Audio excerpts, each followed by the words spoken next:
Hello everyone and welcome back to another impactful episode of my podcast. I'm your host Shikha Singh and today we are going to talk something very vital. We are going to talk about something which can affect us or our loved ones at any moment, medical emergencies. And joining us today is a man who wears multiple hats with grace and brilliance, Dr. Sudheer Rai, the Chief Operating Officer at Ruby Hall Clinic, Hinjawadi, and a leading expert in emergency medicine. He is the person who has handled many critical, complex, and life-saving cases across all age groups. So friends, let's welcome Dr. Sudheer Rai. Sir, welcome to my show. I'm extremely honored to have you here today. Good afternoon, Shikha.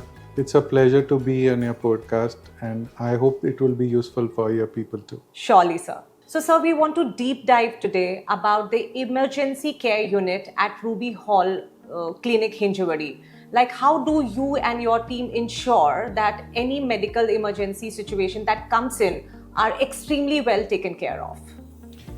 Okay, this is not too complex for us because most of the time there are standard operating processes that define when a patient comes in what we are supposed to do. There's an entire standard SOP which is streamlined all across the world that you do those kind of protocols in your hospital setups as an example, and when the patient truly comes in you know exactly what you're going to do. Right. So there are code blue which is there, which is mimicked. There are fire conditions which are mimicked.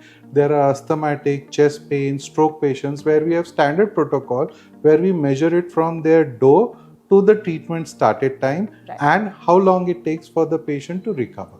All right. So when a person comes in, when the family enters with any kind of medical situation, then what they can expect at Ruby Hall Clinic? What processes they can expect? Yeah, what we expect from them first is that they approach us and they know our numbers where they can call in. So we do home pickups where patient call our ambulance system. We send a doctor and a team to their house, pick them, bring them to the hospital. People who do not understand and they walk in, we guide them to the emergency room. They come to us, the doctor sitting there is taking care of understanding the complaints while the nurse takes care of her vitals and understanding what his present health condition is. So these two go online together. Right. And we understand what is his need in the due course. Okay. But sir, many a times, and that's a normal observation, which I'm talking about, is that sometimes hospital gives more priority to the processes rather than attending to the actual situation. So many a times people do not get a very good experience while admitting their family members or loved ones in such situation. People are already tensed, they have come here for the immediate help, for immediate attention. So with specific to your team and your operational module here at Ruby Hall, how do you ensure that the patients are attended well while the processes are also taken care of? Like I said, when a patient comes in, I'm talking to the relatives to understand what is his problem and the nurse is taking care of his vitals. So the patient care starts right as he walks in and the nurse is taking care of his pulse, BP, getting in a line. If he is having chest pain, putting in a lead. So the basic thing, vitals come in, and as these pictures are coming in, the doctor is understanding the history from the patient. Now when he starts taking care of the patient, we make sure that one of the attendant of the hospital takes them to the registration because we need to know who is this gentleman. Absolutely. What is he coming from, where is he coming from, so in terms of his background, so that we relate that according to his medical need. So he gets registered. So this is where the relatives feel that the paperworks are preceded as compared to patient care, which is not true because patient care goes on simultaneously. Correct. We cannot wait for the paperworks to happen before. Right. So it's very important for our audience to understand this, that hospital needs to take care of both the aspects. One side, the hospital takes care of the processes and the system which is required to admit such special cases, but at the same time, Dr. Sudheer and his team ensures that the patient is also attended and taken well care of, right sir? Yes, sir. All right. So, sir, any recent medical emergency situation which you would like to share with us, and also telling us that how you and your team has played an important role in order to managing the overall situation? Well, all of us might be aware of a recent fire episode where 11 people who were traveling in a tempo traveler Right. were met with an accident, and they had a fire in the place where 4 lost their life. But the remaining 7, as soon as we got to know, we dispatched our ambulance, we picked them up, few walked in, and we took care of them in separate units where we call a code, where doctors, whoever is available in the hospital, they all rush to the emergency room. Okay. So the moment they rush in, we triage them into who is first priority, who is not a priority. Absolutely. So we are not a birds unit. So that's why we triage 2, and we managed to get them shifted to a place where they can be taken care of. Okay. And the rest 4 who were here in the hospital, 2 were outpatient, so they were taken care as outpatient, and remaining 2 were taken into the hospital as an admission. So these are done simultaneously, where all of them are, we take care that one nurse is allocated, one doctor is allocated, and they're doing the work simultaneously, where the other reception part comes in and they take care of the attendance to register these guys, because we do not know anybody who is what. Exactly. And when we do all this thing, there's a simultaneous police information. So there is lot of documentation where the medical superintendent of the hospital chips in, taking all the data. Okay. Yes. So we have these kind of disaster management training that goes on in-house at least twice a year, defining how the entire workforce will divide its workforce. Okay. So, sir, we will go to that part of it, that how do you ensure the continuous training and improvement in the practices. But again, going back to the same case, because this particular case, must have involved different aspects. One is, of course, attending to the, people who need an immediate attention. Second is informing their family members, because we do not know about the background and we need to keep the family apprised. Third is with respect to police, because it was an accident, so the documentation part of it. So how do you manage this entire overall condition? I'm sure you must be having specialized team to take care of it. So can you again a little bit throw more light on this particular situation? So when they were brought in, there is something like triage. Triage means you identify who is very critical, who is less critical, and who is least critical. Right. So when you do this, these people are divided into 3 sectors as red, yellow, and green. Okay. Red being the Most hottest critical. or the most vulnerable people. Right. So these things this is where the code is called, and then the consultants who are there in the hospital, in-house, they start coming in. And they take care of these critical patients first, whereas the duty doctor takes care of the second and the third. Right. At the same time, there is a division of other source of labors like the reception, the housekeeping, who come and take care of the comfort level plus registering these guys. The moment they are registered, the security pitches in and he calls the police. Okay. So the details of all these people are with the security guy, who intimates the medical superintendent for disbursement of the knowledge of the people who have come in. Correct. And their relatives are called on from the remaining rest of the reception. So this division of work helps us to identify people, take care of them, and at the same time take care of the other documentary needs which is needed from government point of view as a mandate. Absolutely true. Absolutely. So, sir, now going back to the regular training, which you need to give to your team members in order to be very, very prompt in order to take care of such situation. So, how do you ensure, or what kind of trainings, or how frequent these training happens? Right. First, anybody who is taken in as a doctor has to have a first aid and basic life support training program. Right. They are registered. Correct. So you have universal training institutes which take care of these. So those people, when they are taken in, they are given this kind of training, and if they don't have, then we train them. Right. So once they are certified, they know how these things are taken care of. The second part is there is something called mock drill. So you would have heard there is mock. I have. So what we do is we get 4-5 people in-house with particular complaints and they're stained and all that, and they're rushed together. And how So frequently does that happen? this is done at least twice a year. This is called disaster management. And basic mocks we have in companies, corporates, they also have that mock. So they also call us and they time us that how much time we take to reach their companies to pick up those people. Okay. So these kind of mocks at least once in a quarter is always there.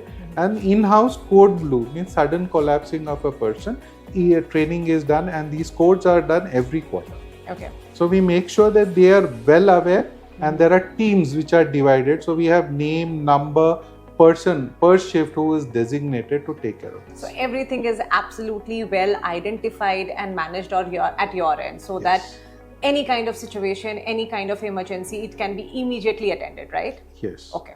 So now, Dr. Sudheer, moving to a very basic question, but unfortunately, most of us, we do not understand that what's the right approach of doing that.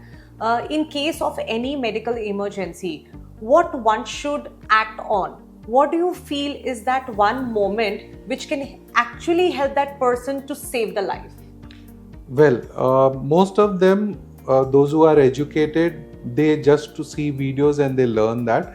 But there are specified first aid training programs which are done by emergency physicians like us. Okay. And when a community asks us, we definitely do it for them.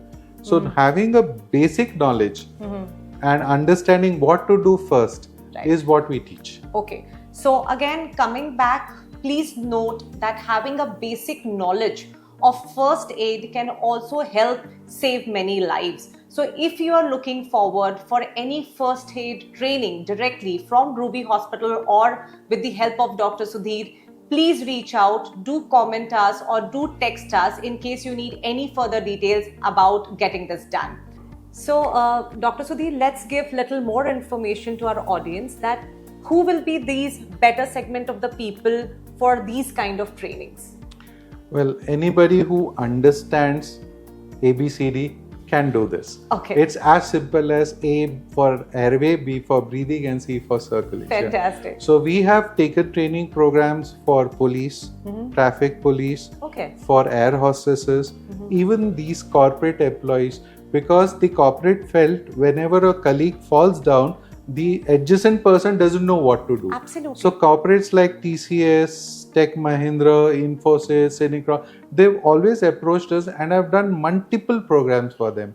There are communities like Blue Ridge which have created, the local housewife, because kids put foreign body in the mouth, what to do. Absolutely. They put something in the nose, what to do. Yes. So these are the first aid things which we tell them, very simple things which they understand and they can take care of their relatives. Correct. This first 1 hour care which they give changes the entire outcome of the patient. Agree. And I again want to emphasize on this point that the first initial step in order to take care of any medical emergency plays a very, very vital role.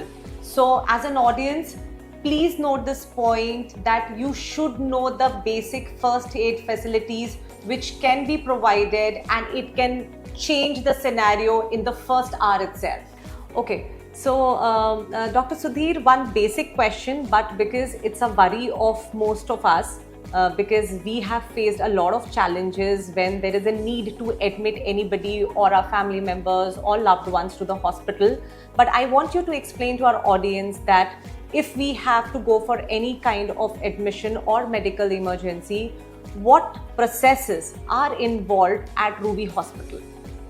Well, in any hospital where you go, when you go in an emergency, you should remember, if possible, to carry all the previous records.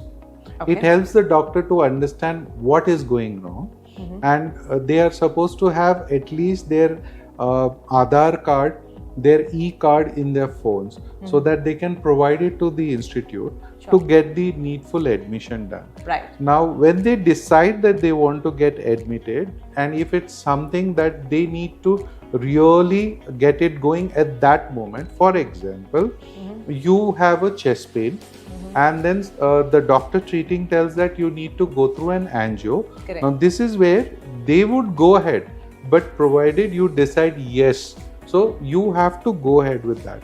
Now, it's but obvious all institutes will definitely ask for a deposit because they want to make sure that the patient is wanting or having the capacity to take care of it. So then understand what would be the average costing. All right. And if you do not have a deposit or you have an e-card of the insurance, provide it or take an undertaking with the hospital. Tell them that yes, this is what it is. We would come and deposit. Now life is important, so please go ahead. Right. So 90% of the hospital will definitely go ahead when you give an undertaking. Okay. Because this is understood that you've understood the entire process and you're ready to make the disbursement even down the line. True. So when you refuse or you start thinking is where the institute then might go ahead waiting for it.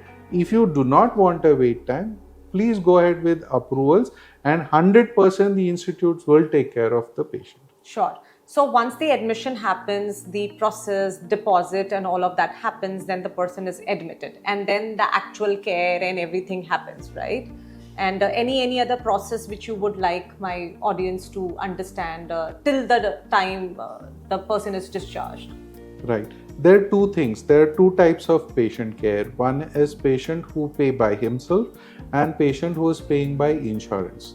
Okay, yes. Those who are paying by themselves, what happens is the billing is directly directed to the patient and they go home earlier. But when it comes to an insurance, what happens is we are supposed to take the discharge summary, we are supposed to take all the investigation, scan it up to the insurance company. And when we send all these things, you might be the 100th or the 150th Correct. in their line.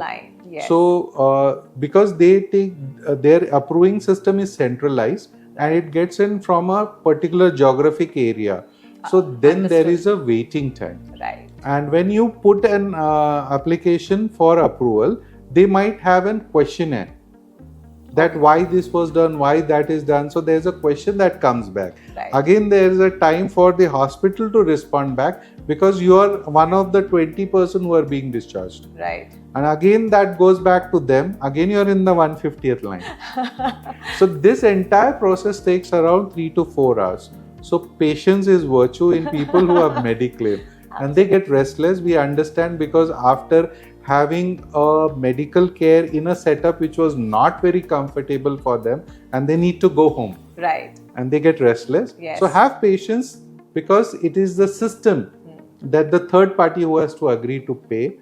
And if they take care of it, I think there's no problem. Yeah, it's a very valid point made by you, Dr. Sudheer, because I can relate to that situation. People usually talk about that, hospital to itna time lagayega hi, Mediclaim ka ye problem hi hai. But the general audience fail to understand that within those 3-4 hours, what is the exact process that's happening at the background. So it was very important for you to help us understand that what goes at the background. And rightly said, we need to have a lot of patience while dealing with such situation.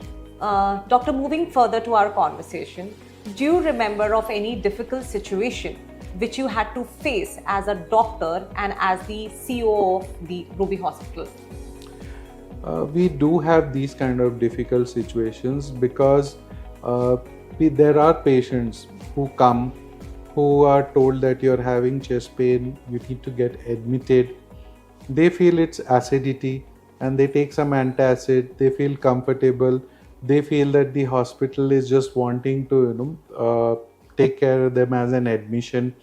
But then we take a written note saying that we have advised you admission and you're going home at your own risk. Right. But the patient came back the another day, was brought by actually the roommates, where he was not responding. Oh my God. Now he was a young guy who was around 28 and he slept at night after taking antacid from the hospital. Right. And did not wake up in the morning.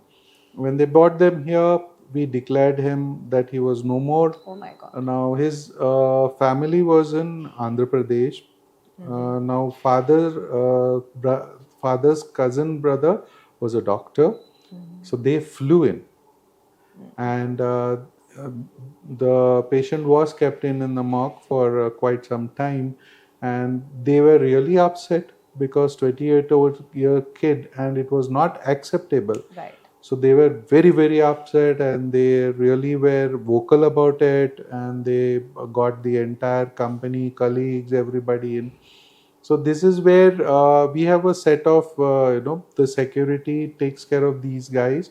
When there's a big mob, they isolate the relatives and the mob, Right. and then they gradually get them in. Absolutely. When they get them in, we take them to the medical director's office, and the medical director sits and explains them the entire process, the previous process, and which is very grievous because they would not accept it as it is, and they find it very difficult that the kid who was there the night before refused, signed, and went back and never got up. So having an ECG which showed there was this thing, the person refusing. So it is difficult, but we have clinical psychologists who sit with them, talk with them. We have nurses, and then we put them in a closed room where they sit. We talk to them, we provide them water, we make them understand of the situation. And in this situation, we also had to show the audio visual of the ear.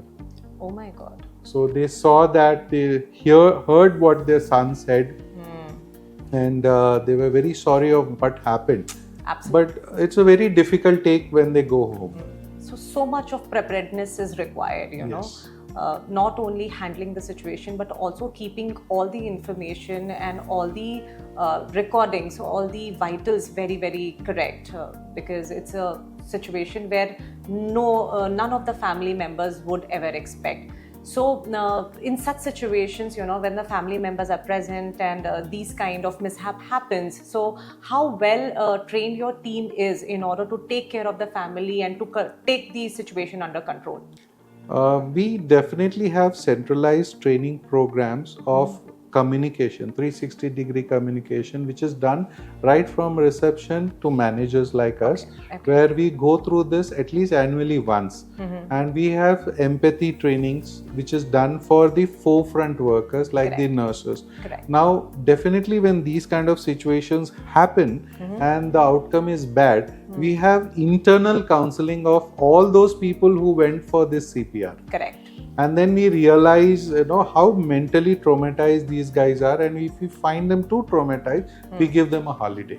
Okay. So these are some things which we do internally to keep people motivated to do the same thing again. That is true. In fact, this leads to another question that this is their job and they need to be here for 24/7 in order to ensure that patients are well attended. But coming back to your staff, it's very important to keep them also motivated and keep them also very peaceful and mindful in order to handle such situations every day. So what kind of support, apart from what you mentioned right now, what kind of other support is given to your staff in order to be completely ready, not only physically but mentally too, to handle such situations as and when it comes? See, the practices of HR is same as it happens in any institute or a corporate. Okay. So you have programs, you have Onam celebrations for these people, we have cricket, we have small picnic, we have internal celebration of birthdays. Right. So we have a welcoming party of a new guy, farewell for the person who is leaving. Right. So these kind of activities keep them very bubbly around the thing, and these are very young aged girls, nursing, who have seen less in life, so they also are forgetful, so they keep themselves very bubbly and alive. And this keeps going on for us, and we are basically in medical profession, so we know what we are into. So mentally back, in the background, they definitely know that what will come. Okay, great. So doctor, you talked about that, what do you do to keep your team motivated? Now coming back to your personal self, higher role, higher responsibility, I'm sure higher the pressure. So what do you do in order to keep yourself under control and be peaceful in order to handle any situation whenever it comes from?